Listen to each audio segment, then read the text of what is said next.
Welcome to Astounding Stories of Space and Time. I'm Mordell, reading The Skylark of Space by E. E. Smith. Chapter 20. These jewels puzzle me, Dick. What are they? Crane asked as the four assembled, waiting for first meal. He held up his third finger, upon which gleamed the royal jewel of Kondal and its mounting of intensely blue transparent arenac. I know the name, Phaedon, but that is about all I seem to know. Well, that's about all anybody knows. It occurs naturally, just as you see it there, deep blue apparently, but not actually transparent, constantly emitting that strong blue light. It cannot be worked, cut, ground, or even scratched. It will not burn or change in any art Kondalians can generate, and believe you me, that's saying a mouthful. It doesn't change in liquid helium. In other words, Mart, it seems to be inert. How about acids? I've been wondering about that, and fusion mixtures and such. Osnomians are pretty far back in chemistry. I'm going to get hold of another one and see if I can't break it down some way or other. I can't seem to convince myself that an atomic structure could be that big. No, it would be a trifle oversized for an atom. Crane turned to the two girls. How do you like your solitaires? They are perfectly beautiful, and this Tiffany mounting is exquisite, Dorothy replied enthusiastically. But they're so awfully big. They're as big as 10-carat diamonds, I do believe. Just about, Seton said, but at that they're the smallest Dunkirk could find. They've been kicking around for years, he says, so small nobody wanted them. They like big ones, you know. Wait till you get back to Washington, Dot. People will think you're wearing a bottle stopper until they see it shining in the dark. Then they'll think it's a misplaced tail light. But when the news gets out, whoa, jewelers will be bidding up $1 million per jump for rich old dames who want something nobody else can get, check? You are right, Dick, Crane said thoughtfully. Since we intend to wear them continuously, jewelers will see them. Any jewel expert will know at a glance that they are new, unique, and fabulously valuable. In fact, they could get us into serious trouble, as fabulous jewels do. Yeah, I never thought of that. Well, how about this? We'll let it out, casual-like, that they're as common as mud up here, and we're wearing them purely for sentiment. That at least will be true. And we're going to bring in a shipload of 'em to sell for everlasting no-battery-needed automobile parking lamps. And if our girlfriends really do wear their gowns to the president's ball, as Dot says they're going to, well, that'll help too. Nobody would wear 38 pounds of cut stones on a dress if they cost very much each. Well, that would probably keep anyone from murdering our wives for their rings, at least. Have you read your marriage certificate, Dick? Margaret asked. No, let's look at it, Dottie. She produced the massive, heavily jeweled document, and the auburn head and the brown one were very close to each other as they read together the English side of the certificate. Their vows were there, word for word, with their own signatures beneath them, all deeply engraved into the metal. Seton smiled as he saw the legal form engraved below the signatures and read aloud. I, the head of the church and the commander-in-chief of the armed forces of Kondal upon the planet Osnome, certify that I have this day in the city of Kondalek of said nation and planet joined in indissoluble bonds of matrimony Richard Ballinger Seton, Doctor of Philosophy, and Dorothy Lee Vanneman, Doctor of Music, both of Washington, D.C., USA, upon the planet Earth in strict compliance with the marriage laws both of Kondal and of the District of Columbia. Tarnan Carbix of Kondal, Witnesses: Roban, Emperor of Kondal; Tural, Empress of Kondal; Dunark, Crown Prince of Kondal; Sitar, Crown Princess of Kondal; Mark C. Duquesne, Washington, D.C., USA, Earth. That's some document, Seaton said. How do you know it complies with the marriage laws of the district? I'm wondering if it does. Indissoluble and eternity are mighty big words for American marriages. Do you think we better get married again when we get back? Both girls protested vigorously, and Crane said, "No, I think not. I intend to register this just as it is and get a court ruling on it. It will undoubtedly prove legal." "I'm not too sure about that," Seaton argued. "Is there any precedent in law that says a man can make a promise that will be binding on his immortal soul for all the rest of eternity?" "I rather doubt it. I'm sure there will be, however, when our attorneys close the case. You forget, Dick, that the Seaton Crane Company Engineers has a very good legal staff." "That's right, I bet they'll have fun kicking that one around. I wish that bell would ring." "So do I," Dorothy said. "I just can't get used to not having any night, and it's such a long time between meals," Seaton put in, as the two famous governors said about the drinks. "How did you know what I was going to say?" "Husbandly intuition," he grinned, aided and abetted by a stomach that is accustomed to only 6 hours between eats. After eating, the men hurried to the Skylark. During the sleeping period, the repellers had been banded on, and the guns and instruments, including a full Kondalian radio system, had been installed. Except for the power bars, she was ready to fly. The Kondalian vessel lacked both power bars and instruments. "How's the copper situation, Dunark?" Seaton asked. "I don't know yet exactly. Crews are out scouring the city for all the metallic copper they can find, but they won't find very much. As you know, we don't use it, as platinum, indium, silver, and gold are so much better for ordinary use. We're working full-time on the copper plant, but it'll be a day or two or so yet before we can produce virgin copper. I'm going to work on our instruments and controls. If you two are temporarily at a loose end, you might help me." Both men were glad to be of assistance. Crane was delighted at the chance to learn how to work that very hard and extremely stubborn metal, iridium, from which all the Kondalanian instruments were to be made. On the way to the instrument shop, Seaton said to Crane, "But what tickles me most is this Aronac, not only for armor and so forth. I suppose you've noticed your razor." "How could I help it?" "I can't understand how anything can be that hard, Mart.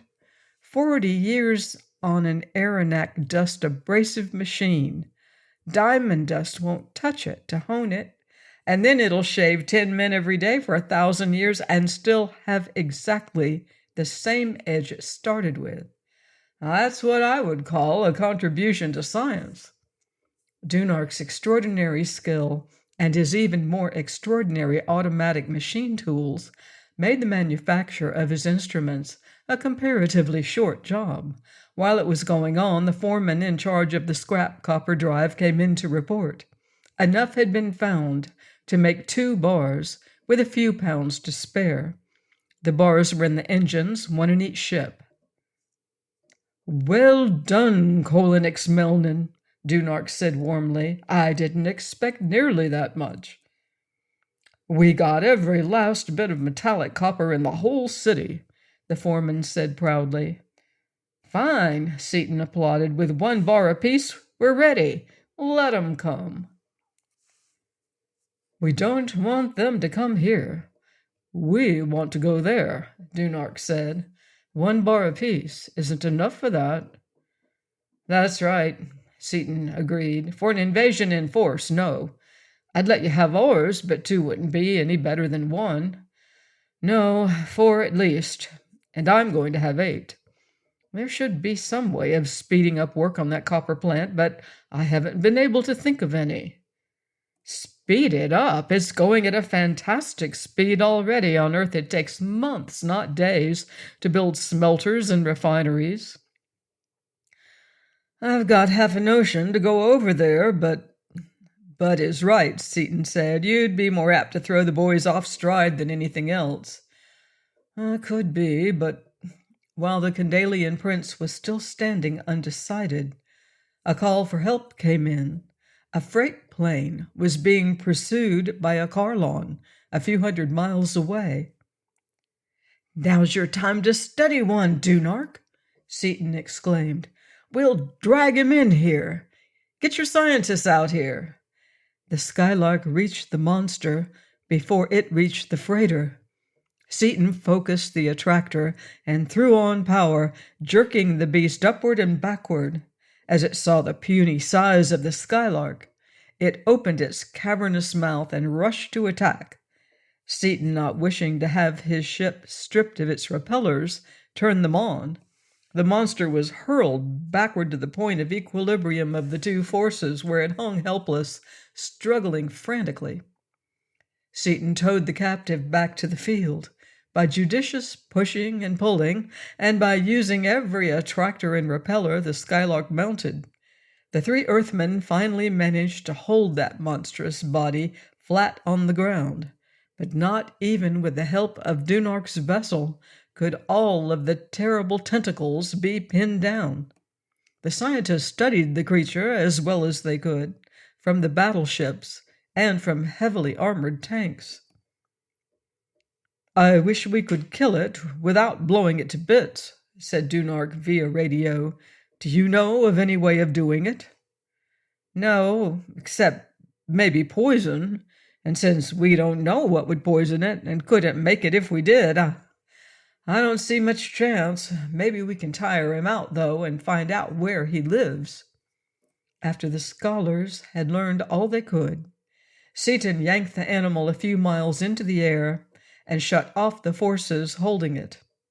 There was a crash, and the Karlon, knowing that this apparently insignificant vessel was its master, shot away in headlong flight. What was that noise, Dick? Crane asked. I don't know. New one on me.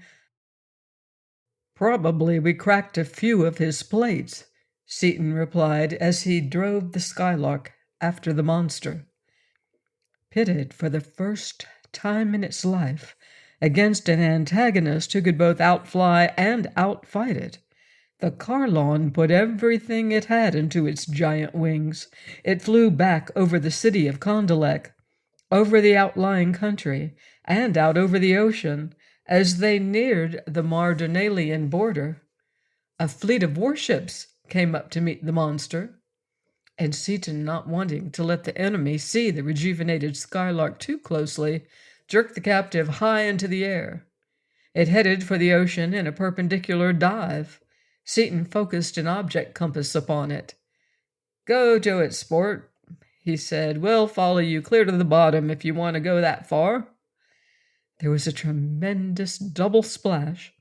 As pursued and pursuer struck the water, Dorothy gasped, seized a handhold, and shut both eyes. But she could scarcely feel the shock. So tremendous was the strength of the Skylark's new hull, and so enormous the power that drove her. Seaton turned on his searchlights and closed in. Deeper and deeper the quarry dove. It became clear that the thing was just as much at home in the water as it was in the air. The lights revealed strange forms of life, among which were staring-eyed fishes, floundering blindly in the unaccustomed glare. As the Karlon bored still deeper, the living things became scarcer, but the Earthmen still saw from time to time the living nightmares that inhabited the oppressive depths of those strange seas. Continuing downward, the Karlon went clear to the bottom and stopped there, stirring up a murk of ooze.